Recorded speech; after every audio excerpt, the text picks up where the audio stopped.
Suggested it. Brandy, you're a fine girl. 70s, isn't it? We were listening to a song last night that just stank of the 80s, and that is 70s. It's very cheesy, isn't it? Although wasn't Barry Manilow's Mandy, wasn't that originally Brandy?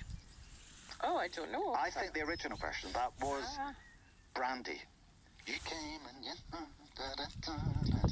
And Leslie in Perth said, "That's the first time I've been in touch. Usually I listen on the iPlayer. Tonight I'm listening whilst cooking pork and peanut curry.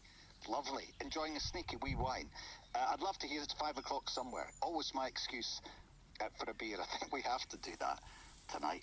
And Ruth is back shifting in 5 cent. Has Escape by Rupert Holmes been done yet? No, we've had it mentioned, but we've not played it. Several references to Pina Coladas and a fun, silly song to boot.